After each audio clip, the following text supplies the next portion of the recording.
Today is August 16th, 2025. It is Talking Giants brought to you by SeatGeek.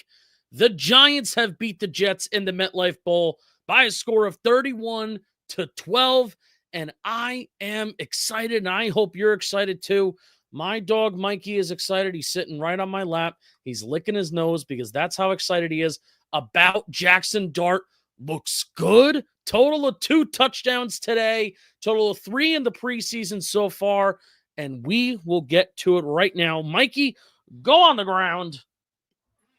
I almost can't believe how good Jaxson Dart looks through the first 2 weeks. I mean, especially, last week you had, you know that he has that throw to little Jordan Humphrey in his bag. You know that he has that. You know that he has the back shoulder stuff. And you know that he's, generally aggressive, right? But what I can't believe now is Dart's, we've seen him continue to stack good days practice-wise on top of each other. Now he's stacking some good days of games on top of each other. He's on time. He's decisive. The ball's coming out fast and on target. And there's a balance between taking what the defense gives you and then being more aggressive, where I feel like that the drive where he had the QB sneak, the last touchdown drive that he orchestrated, that was kind of a drive that was, all right, well, we're just going to take what the defense is literally giving to us. A lot of screens, a lot of little button hooks, and a lot of curl routes and checkdowns. There was the nice 3rd and 7 checkdown that he had to Turbo Miller. If you're watching the Bob Papa NBC local broadcast, they're like, oh, what a read. It's like, all right, it was a checkdown, but still, 3rd and 7, he's keeping a drive alive. But you've also seen times where it's 3rd down and he's making precision throws down the field, that he's not just taking the check down. There is such a good balance with him right now on what he needs to do and what he needs to do for the offense to sustain drives, score points, be successful. And that if that's checking the ball down and then getting yards after the catch, he's doing that. And if there are opportunities to throw the ball down the field, he's also doing that as well. Today, he was 14 for 16, 137 yards. He had a touchdown, 0 sacks taken. Now, I tweeted that out, 0 sacks taken. He technically took 1 sack today, but guess how many yards he lost on it? 0. I guess they're counting the play where James Hudson gets his ass kicked. Well, we'll talk about James Hudson. I guess they're counting the play where James Hudson gets his ass kicked and does like a 360. They're counting that as a sack, and he kind of ran and tried to run for it. Guess they're counting that as a sack, but 0 yards lost. I'm counting 0. 0 sacks taken from Jaxson Dart so far. He's had 3 total touchdowns, 0 sacks, 0 interceptions. You want to know what I consider that to be? Good. I consider that to be really, really good. Here's his preseason to date.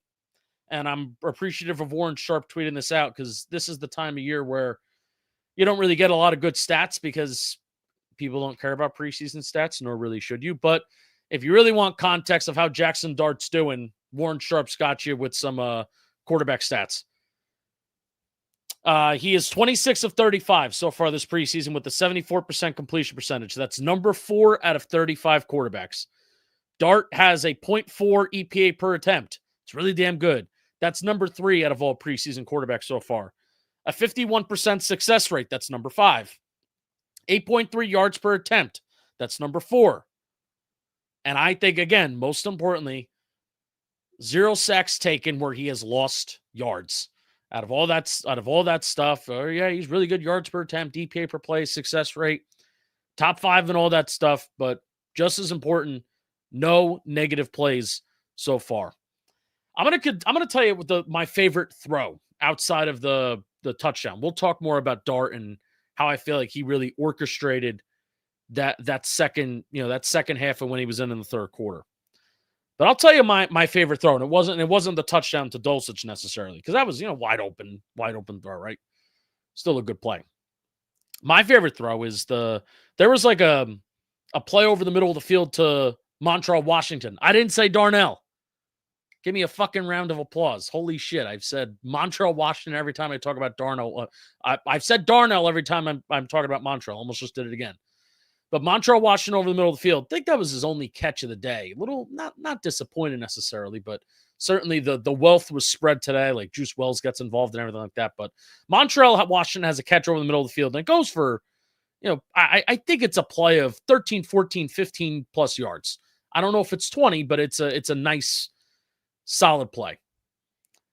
Now, Gunnar Olszewski is running wide open. He kind of runs like this little, almost like a little bit of a Texas round angle route where he gets open in the short part of the field, and man, he has a shit ton of space. He has a shit ton of space in front of him. But if Jaxson Dart throws that ball to Gunnar, I don't know if it's a 15-yard play. Is it a 10-yard play? Yeah. I don't know if it's a 15, 16, whatever that play ended up being. I don't think it's that. So Dart just doesn't take the easy read that's right in front of him. Sticks that ball down the field, throws it down the field to Montreal Washington. Got it right. Throws that ball to Montreal Washington. And I'm like, yeah, that's a harder throw. It's a throw that had a good amount of zip on it over the middle of the field. And it's a better play, even though it's the harder read and it's the harder throw. Could have taken that easier read right in front of him, but he took the harder read and the guy was open. And it was really, really good timing. There were a couple guys around Montreal, but Dart gets that ball in on time when it's supposed to. And that's a really nice play. And throughout the second half, what was really interesting about the whole Dart, when Dart actually gets in there in the second half and he actually gets into a rhythm instead of the end of the first half or when you just had that one screenplay to Theo Johnson.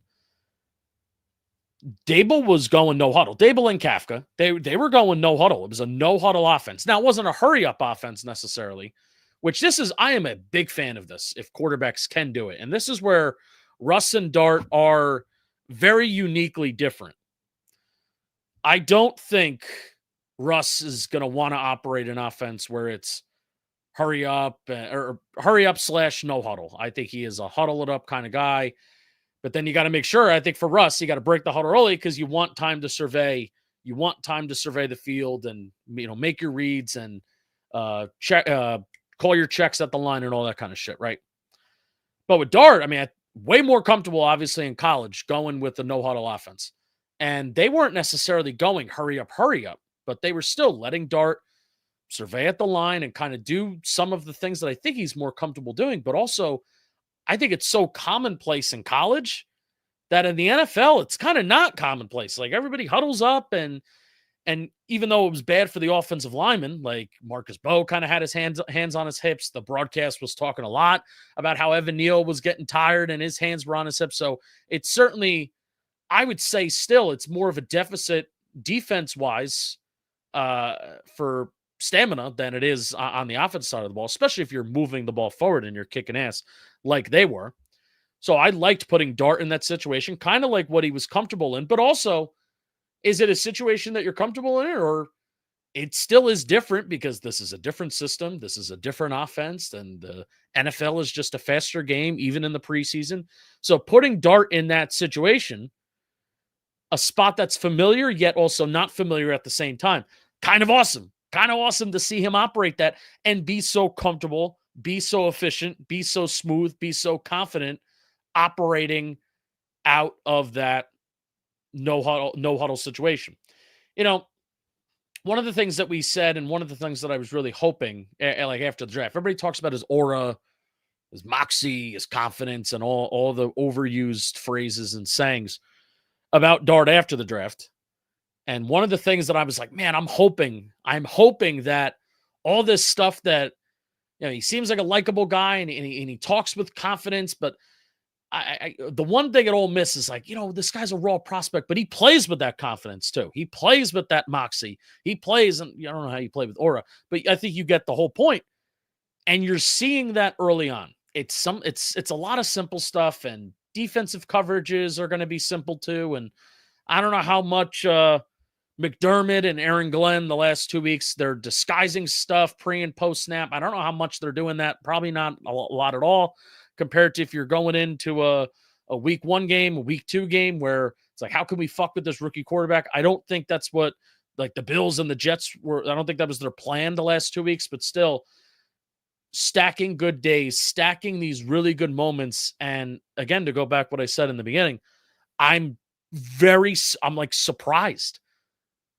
I'm kind of shocked to see how well this is going. This is going for him. I really am. I really am, man.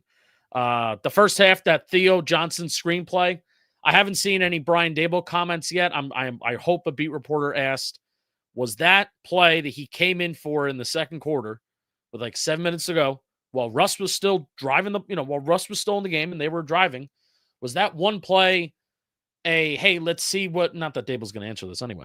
It was that one play just hey, let's see what Jaxson Dart has, or did Russell Wilson have like an equipment malfunction or something that he needed to come off the field for? That's one thing I want to know. Was it Russ needed to come off the field, or was it Jaxson Dart was put on the field? But regardless, that screenplay, and again, with avoiding sacks and avoiding negative plays, the arm angle, the side arm, and the baseball style type of throws, it's little shit like that. But you want to know what? It matters, because if Jaxson Dart's going to be better than some of the other quarterbacks that we've had in the past about getting the ball out on time on screens and easy offense. Easy offense is something I've talked about time and time again, of how offense has been so damn difficult for the Giants, and that's even including screens. They finally had a little bit of success. They found a little bit of success with it last year. But if that could be like a part of what we do, that could be really cool. Just easy offense. Give me easy 5, 6, 7 yards, or even if they turn into big explosive plays like the Theo Johnson one, that could change a game. And it's just a screen. It's just a damn screen. It's not throwing the ball 40 yards downfield and somebody's coming down with a crazy, crazy catch. But that's a little side arm, side angle. You see Dart has that in his bag. Saw it at practice a good amount too in certain times. And it's like, yeah, well, if that's in your bag, that just opens more opportunities up for an offense. It's not anything crazy, but that could be an incompletion. Instead of that being an incompletion or that being a sack, that turned into an explosive play for the Giants, and it helped flip field position, which was awesome. Talked about playing with tempo and pace. Now, here, one more thing before we get to Russ and his 80-yard bomb and his 80-yard throw. I want everybody to stand strong. Like, I almost want Mel Gibson in what's that movie? The Patriot. I almost want all of us to be, to the national people, to local radio, or even beat reporters, hold. He's on that damn horse, and he's yelling hold, because there's going to be talk. There already is talk. Earlier this week, it was way more talk than I was comfortable with happening on local radio and seeing on NFL Network, their shows, that they're talking about how Jaxson Dart should start. And even if he's ready, like, let's just say in the world that he's ready, he gets in there and he kicks ass and he's awesome. You can't predict that, but let's just say if that were to happen, and that is what happens, I'm still saying no. Stick to your process. Stick to your guns. The best friend that Joe Schoen and Brian Daboll have right now in terms of their futures as head coach and GM of this team is Jaxson Dart. That is their best friend. And I think right now the unknown of Jaxson Dart is especially their best friend. The unknown of what Jaxson Dart will look like in a regular season game, or the unknown if Jaxson Dart can be a franchise quarterback, is their best friend. And they have set up an infrastructure, and a solid, decent infrastructure, in Russell Wilson. And I don't even know if I want to put Jameis in that, because there's part of me that if Russ goes down, like, all right, I think Jaxson Dart may have shown enough to just be thrown in there right away. But you built in this buffer of Russell Wilson and Jameis Winston, and I think it's a good buffer. Russell Wilson's a 1-year deal. He knows his role. He knows what's going on. Jameis Winston, he's on a 2-year deal. That is a better deal contractually than what the Giants gave Tyrod Taylor, and a better deal contractually of what they gave Drew Lock. So Jameis knows his role. Take advantage of the buffer that you gave yourself, Brian Daboll and Joe Schoen. take advantage of the opportunity that you gave yourself to let the unknown of Jaxson Dart, which is the best friend and the best advocate that you have to keep your job right now, let that ride a little bit. Let that ride a little bit. So there's already pressure. Russell Wilson hasn't even thrown, well, he has thrown an interception. Russell Wilson hasn't even lost a game yet for the Giants as a starting quarterback. And after even last week's performance against the Bills, there was already talk of it. And now this week was that much better with better throws and better process and things like that. It's only going to get louder. And I'm going to hate it. I'm going to hate it because it's not about, I don't think Jaxson Dart's going to be good because now Jaxson Dart has built up this excitement, right? But you built this buffer for yourself. And we still need to figure out, is the roster able to really compete, and how good is the line, and, can this defense really, be up to par, and can they get after the quarterback? Can they stop the run better? Can cornerbacks force more turnovers, and can the defense force more turnovers in general? There's a lot more questions that do need to be answered on this team than just the quarterback position, than just Jaxson Dart. So why don't you allow yourself to answer some of those questions? And then if there's an opportunity to put Jaxson Dart into a good situation, then I would feel so much better if he's put into a good situation versus just the unknown of he's going to go out there week one and we don't know what the hell is going to happen with the line. We don't know what the hell is going to happen with Andrew Thomas. We don't know if the defense is going to be better at stopping the run. We don't know how many turnovers they're going to force. We don't know how long Malik Neighbors is going to be healthy for. All these things that kind of need to be figured out. Don't just throw them in there.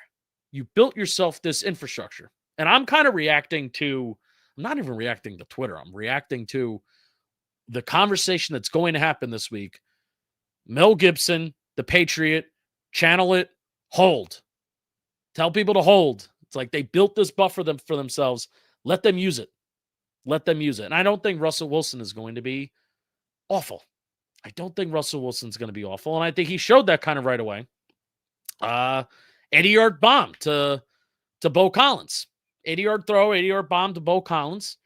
Was awesome. And one of the main storylines from this game, too, was the offensive line play.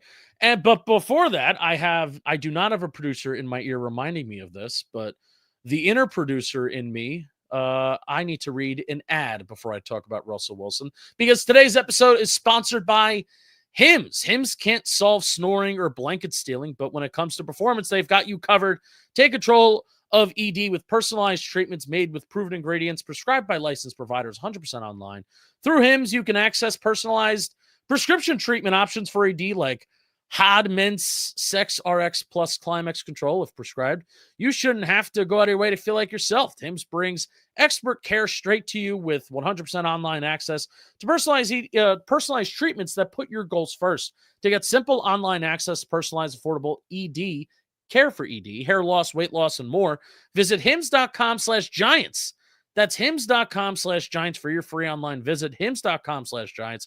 Actual price will depend on product and subscription plan. Feature products include compounded drug products, which the FDA does not verify, approve for safety, effectiveness, or quality. Prescription required. See website for details, restrictions, and important safety information. Bam. Hims. Be him. Be him. Like Jaxson Dart. Be him. Dart was exciting. Yes. One more thing I want to talk about Dart. The actual touchdown that he had to Greg Dulcich. Then we'll get to Russell Wilson. As he's going no huddle. So going back to Dart, then we'll go to Wilson. As he's going no huddle, there's a 1st and 10 run that goes for 2 yards. Then it's 2nd and 8. They don't huddle. And Dart, whatever, play is called at the line. What I would want to know is Dart originally goes almost under center. He doesn't put his hands under center, but he's under center with the running back directly behind him.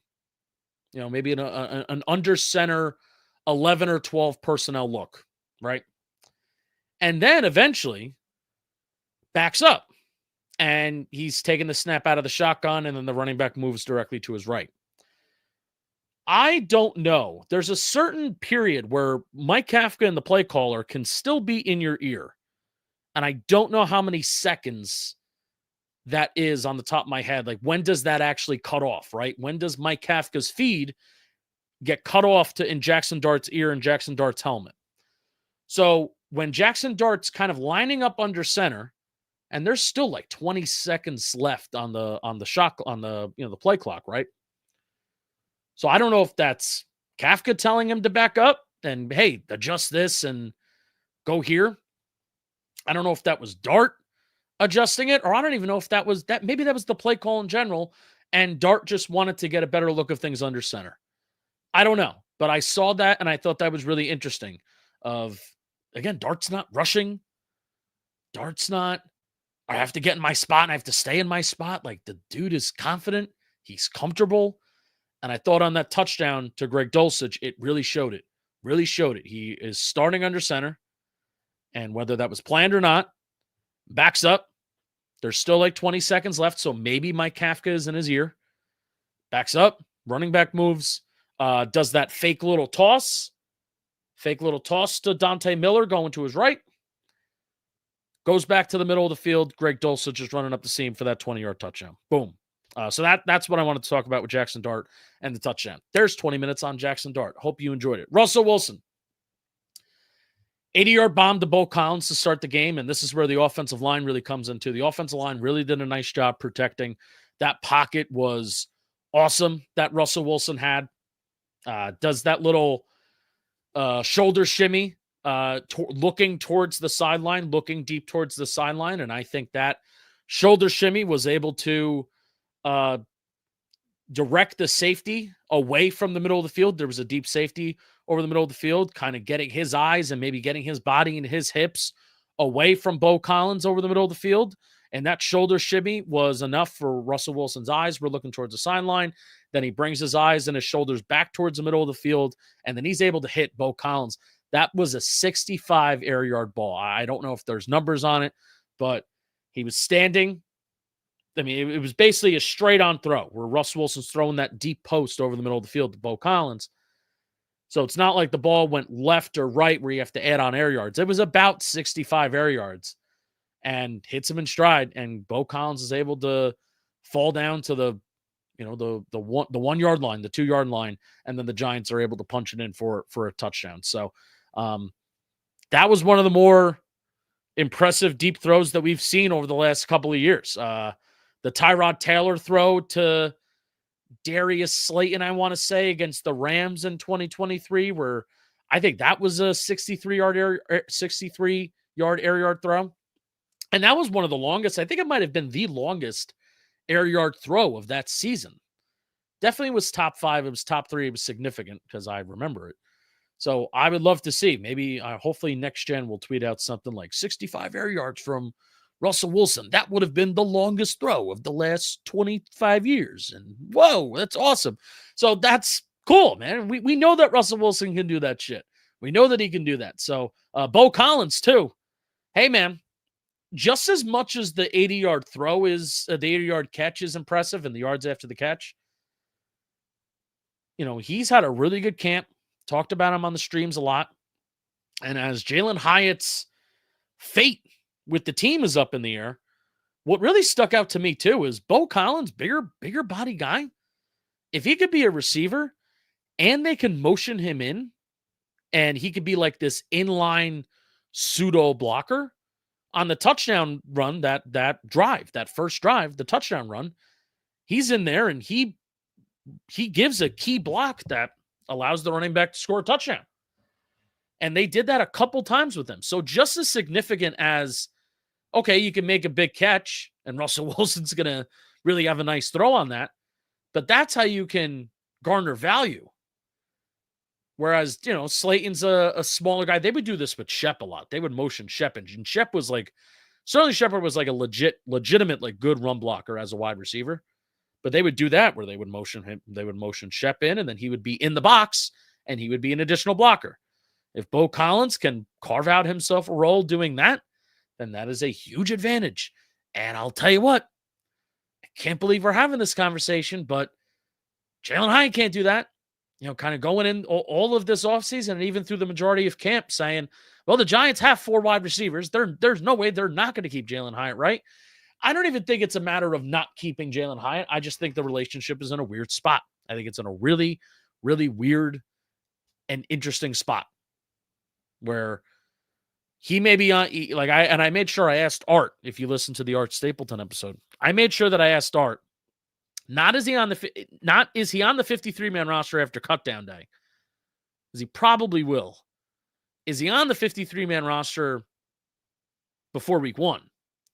Because that's the conversation. And maybe they work out a trade for interior defensive lineman or a corner. Do the Giants trade away Jalen Hyatt and a day 3 pick for a Nick McLeod, Fabian Moreau type of corner? I don't know, but it's weird shit with Hyatt right now. It's a good sign that he played. It's a good sign that he had a catch, but honestly, like, Bo Collins may do more things than him. What Hyatt does well is he runs in a straight line and he can catch a ball on the sideline. That's what he does. Good hitch route, good comeback route that he ran on the sideline today, but I just don't know. I don't know what his future and his role is here.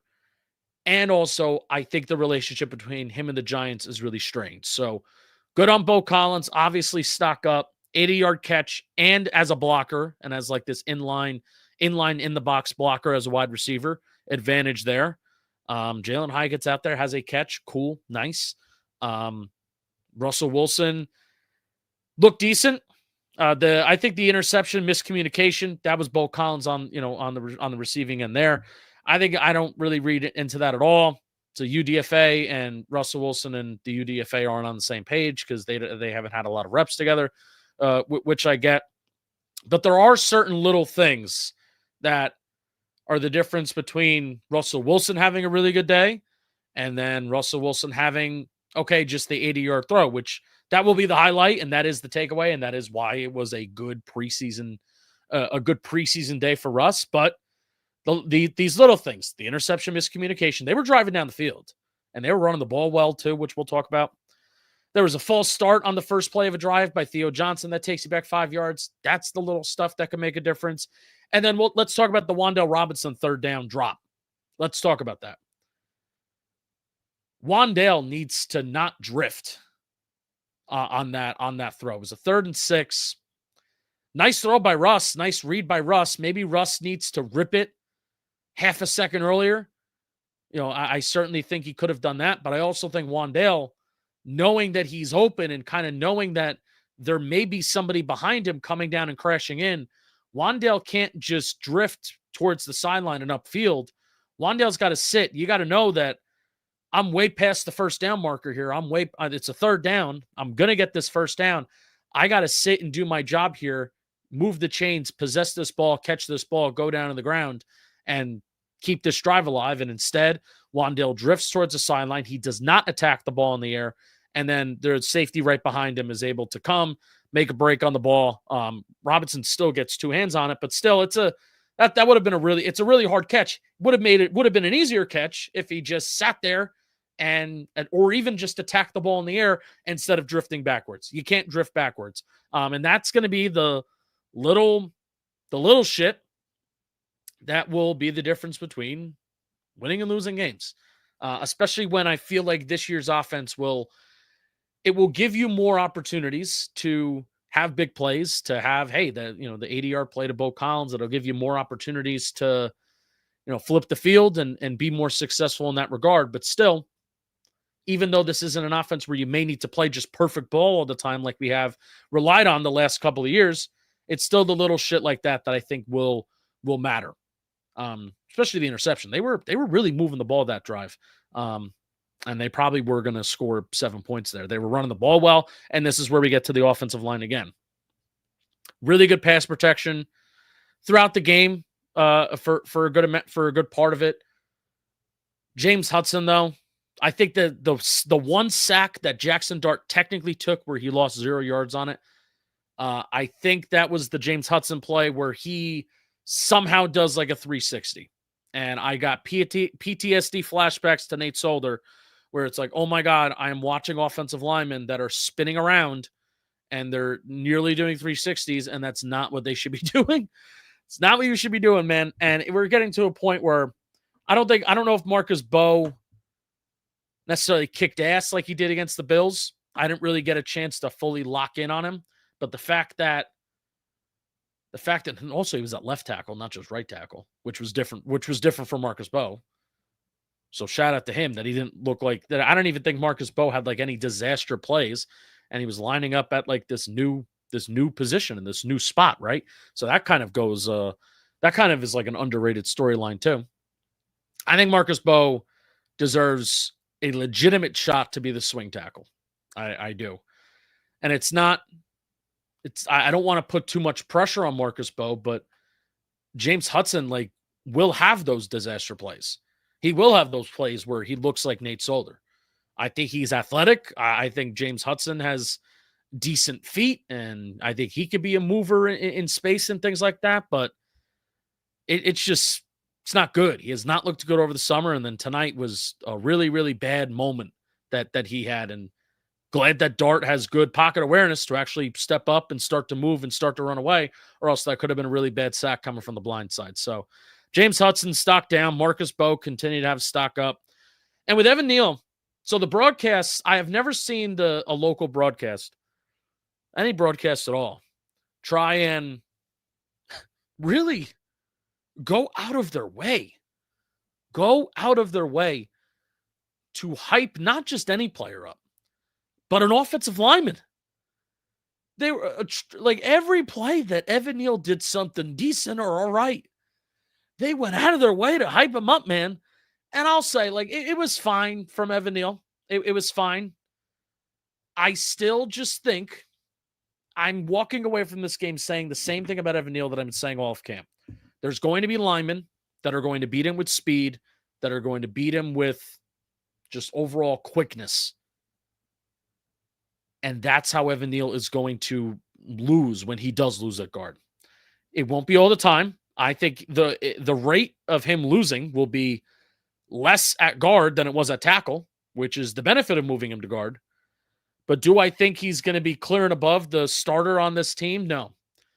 I still think a rotation is very possible, and I think they will do a rotation because that's just what it seems like that's what they're planning and preparing for. And it's the same thing I've been saying over and over again. But with Greg Van Roten, him being in his mid-30s, and also the fact that they want to see Evan Neal play football, I think there's going to be an offensive line rotation. And Evan Neal, there could be a world where he is a better run blocker than Greg Van Roten. I don't know if he's there yet. Like Greg Van Roten tonight, there was a run where him and Jermaine Illuminor really did a nice job combining on a double team, and they really got movement off the line. Like that's the stuff that I could see Evan Neal doing well with Jermaine Illuminor. And it sprung Tyrone Tracy for a nice big run. So I don't know, man. I'm not seeing it from Evan Neal that's making me walk away being like, okay, you're going to be a good guard or a starting caliber guard in the NFL. He's got to build up towards it, get more reps. And I think the rotation will help him instead of getting 60 snaps a game where you could fuck up for eight plays, let's just say, and have some moments. How about you go in for 20 plays and maybe you fuck up for 2 or 3? And then your confidence isn't lost, right? And 20 plays may even be stretching it, but maybe not. Maybe 20 plays isn't a stretch. If Greg Van Roten's getting 40. 20 plays is, you would think 2 to 3 drives, right, in a game? 2 to 3 drives. I could see Evan Neal averaging around 2 drives, 3 drives a game if everyone's healthy on the offensive side of the ball, on the offensive line. I could see him averaging that in a rotation. I still just don't see it, though. Did he have a bad game? No. But let's run through the linemen in the NFC East just to begin with. Osa Odighizuwa, who's known for the Cowboys, who's like known for being a pass rushing specialist as an interior defensive lineman. He's not the best interior defensive lineman in the league, but I think like the way that he wins, I think he can get the best of Evan Neal. Deron Payne, who's a veteran that's been around for Washington, he's a run-of-the-mill veteran. I think just him being a savvy veteran, I think he can get the best of Evan Neal at guard and just figure out, well, what do I have to do to beat this guy? And it's like, oh, well, if he gets his hands on me, then it's kind of over. But what I'm going to try and do is I'm going to beat him with lateral movement. I'm going to beat him with speed. I'm going to beat him with this. And if I just don't allow this guy to get his hands on me, he's going to be super unbalanced and he doesn't really move all that well. So I'm going to challenge him that way. That's going to be the prep for facing Evan Neal if he's the starting guard, right? And then I didn't even bring up Jalen Carter because that's Jalen Carter and he's really fucking good. But I don't like Jalen Carter going up against anybody on our offensive line. But if I had to put a power ranking, it would JMS and Evan Neal would be close to the bottom of guys that I would want Jalen Carter going up against. And that's my thing with Evan Neal. He hasn't shown enough yet to make me be like, well, he deserves more of a shot. So that's Evan Neal. Tyron Tracy had some nice runs. Before I get to Tyron Tracy, producer in my head says again, Justin, read an ad. We got to talk about Mando. Here we are. Here is a stick, a Mando deodorant plus sweat control stick of bourbon leather. If you're like, well, what does bourbon leather smell like? I guarantee you, if you put that, if you like, oh, what does it smell like in your head? And then you open up and you smell it and you're like, yeah, that's what bourbon leather smells like. Because today's episode is sponsored by Mando. And if there's one thing I'm not messing around with this summer, it's my deodorant. Mando deodorant plus sweat control is built for this season. Blocks odor all day, controls sweat, and is powerful on pits, but gentle on skin. This isn't your typical drugstore stick. It's a high-performance pit shield. And as someone who's tried it, I have it in my hand. I can tell you this stuff works everywhere. Pits, thighs, and yes, even those awkward spots, because Mando's starter pack, they're perfect for new customers. And as a special offer for you, new customers get 20% off site-wide with our exclusive code Talkin' Giants at shopmando.com for 20% off site-wide plus free shipping. That's shopmando.com. Please support our show. Tell them we sent you. Mando's got you covered. Protect your pits. Smell great doing it. Let's go Talkin' Giants. 20% off site-wide plus free shipping. Bang. Let's talk about Tyron Tracy and basically the rest of the show is kind of just like little nuggets, little points. Tyron Tracy runs. Love seeing him pull off the I'm going to lull you to sleep. I'm going to lull you to sleep behind the line. I'm going to lull you to sleep behind the, before I really make my one cut and go. And he'll do that sometimes. I guess most of the time it is behind the line. But what he'll do is he'll try to bait defenders to try and like suck them up close to the line and suck him up close to, and he almost uses his offensive lineman as like picks in that regard. He'll lull you to sleep going slow, stick his foot in the ground and then go. And you saw that on a run that he had today going towards the right sideline, which was awesome. So good to see Tyron Tracy back and excited that he's like early on in the game. He's kind of just like, got it, right? We don't need to get a ton of reps. It's just, all right, well, we went out there, we ripped off some good runs. What did he actually end off with? I have the stats in front of me here. Rushing, Tyron Tracy, 7 attempts, 39 yards, 5.6 yards per carry with the long of 12. Awesome. Love it, man. Absolutely love it from Tyron Tracy. And we know that the Giants offensive line moves well. That's like the one thing that they do really well under Carmen Brussillo. Turbo Miller, they kind of have him doing everything. They have him as a gunner on punts, return man. I think he's gonna make the team. Not because the Giants are going to carry 4 running backs. I think Cam Scadaboo is going to start the year on some sort of list, whether that's a PUP list, an IR. But hamstring injuries in the month of August scare me. And I would almost rather them be really cautious with Cam Scadaboo, even if it's like a 4-week list, right? There's a bunch of things now, whether it's IR, PUP, that you can put somebody on a list and, they're out for 4 weeks. You don't need to be out for a whole year. I think that's going to eventually wind up happening with Cam Scadaboo. I just hate the hamstring injuries and shit like that. But I think Turbo Miller is going to make the team. And because of Scadaboo kind of maybe going on IR, going on PUP. And they're having him do everything. They're having him do everything. And things that I don't think he's done in the past. They kept him on the roster and they activated him for that last game of the year against the Eagles last year. So clearly Turbo Miller is a guy that they don't dislike.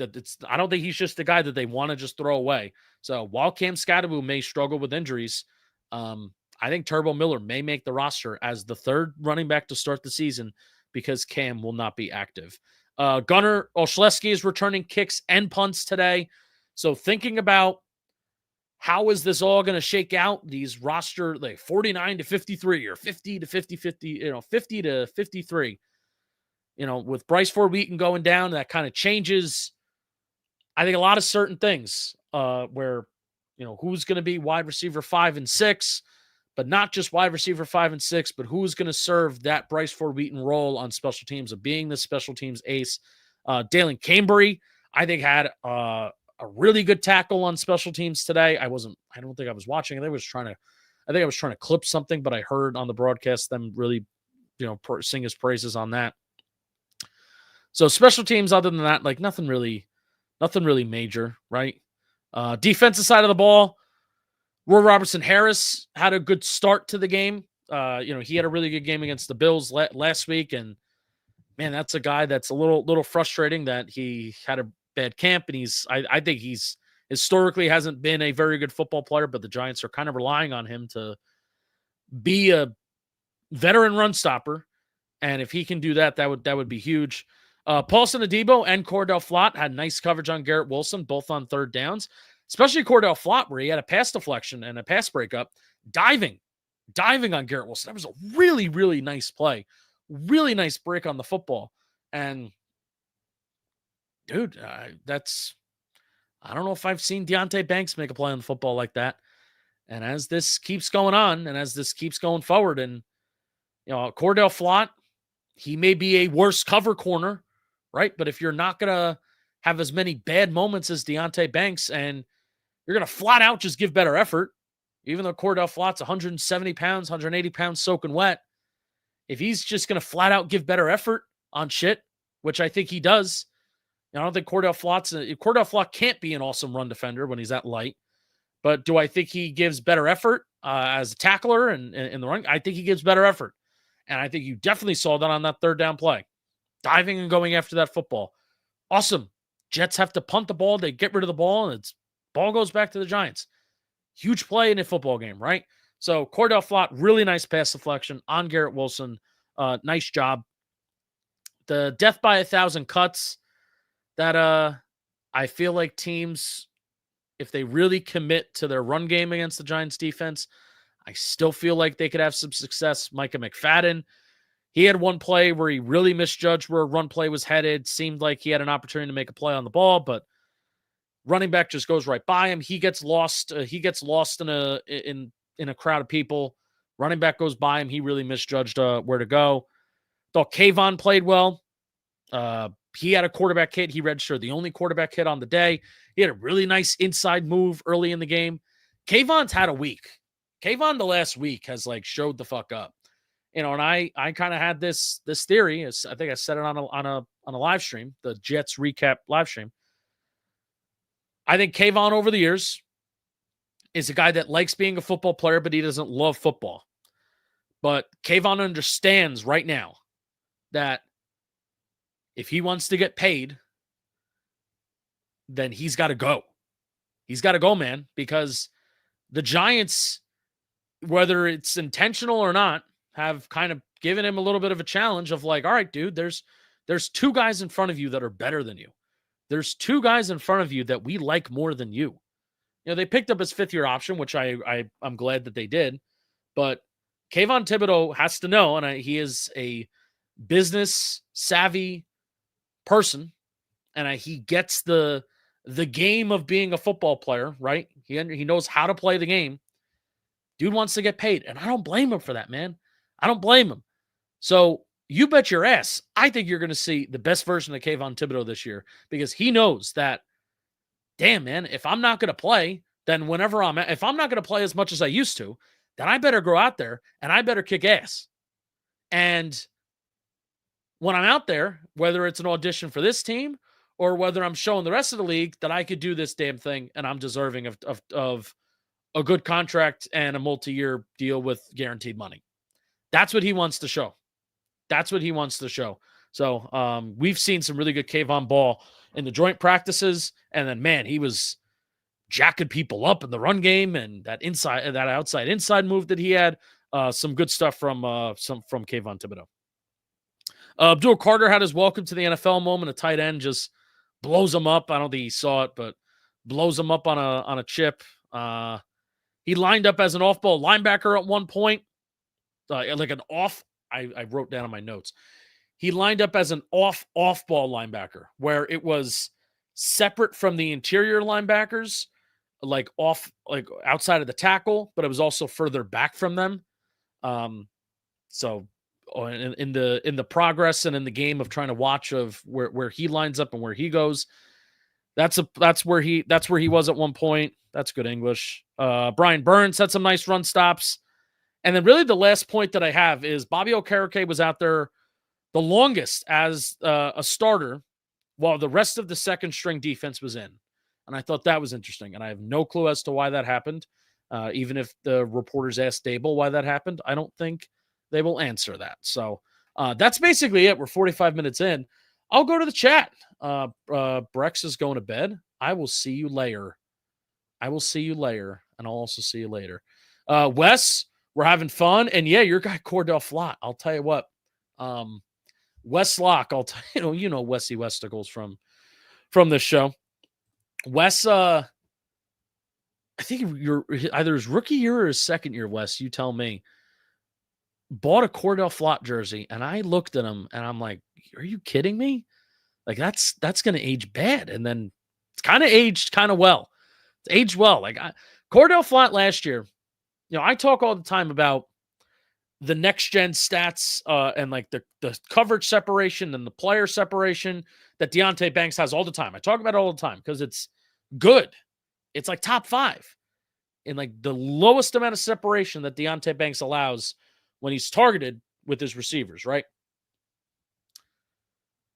But Cordell Flott, while it's not top 5 like Deonte Banks is, Cordell Flott has gotten better as his career went on. And last year was a career year for him in that regard. So Cordell Flott has shown signs of growth himself, and he can clearly, I don't think Cordell Flott's, Paulson Adebo out there making plays on the football, but I think it's better than Deonte Banks. Therefore, it gives him a shot and a fighting shot at being cornerback 2. He does need to stay healthy, and he's only 24. That's crazy, man. That's crazy. But he does need to stay healthy. That's been a couple guys in this team. That's a little bit of their bugaboos. It's Evan Neal's bugaboo too. Evan Neal we almost forget about how bad Evan Neal is. We almost forget about how many games Evan Neal misses because of his poor play. How long do hamstring injuries normally last, Rohan asks? I mean, I'm not a doctor, but it's not. I mean, think of how long Odell was out for his rookie year, right? He was out for a month, right? I mean, hamstring injury. Christian Watson was a guy last year too, or 2 years ago, that he had a hamstring injury early on in August and in September, and then he wasn't right for the whole rest of the season. You got to take it easy with these hamstring injuries, especially this time of the year. If there's no point in rushing Cam Scatterbo. You want to see him when it comes down to, you want to see him for a substantial period of time whenever he's ready. So hamstring injuries always worry me, and there is a good amount of track record. I remember Aaron Jones a couple years ago too had some hamstring problems, and he wasn't right for like the whole entire year. So there's that. I miss you tonight too, Danny Behan. I miss you tonight too. I agree, Lamar. Wandell does need to attack the ball in the air. We need Dart to start. Don't say it, Matt. Hold Mel Gibson it. I appreciate everybody hanging out in the chat. I gotta figure out exactly how I want to. Maybe I'll structure these shows, because I am gonna go live every game recap. I'm gonna go live. So I'll figure out just the back end of the show. We'll just do some Q&A stuff, if that'll be all right for podcast people. But I appreciate everybody hanging out. This was fun. This was a lot of fun, man. Giants scoring 30 points again. I don't care if it's a preseason game. Scoring over 30 points is fun. Brian Dable moves to 6-5 in his preseason career, and I think this is the first time, maybe in a couple of years, where the Giants actually beat the Jets in a preseason game. It's also kind of it's a little fucking unfair that we have Jameis Winston and Tommy DeVito playing football in the third and the fourth quarter of a preseason game. That's also kind of unfair. But I appreciate everybody hanging out. We'll see you early in the week, probably on Tuesday, with another interview with another beat reporter. We'll talk more about this. We'll catch up with practice and everything like that. Let's go, Giants. See you next week.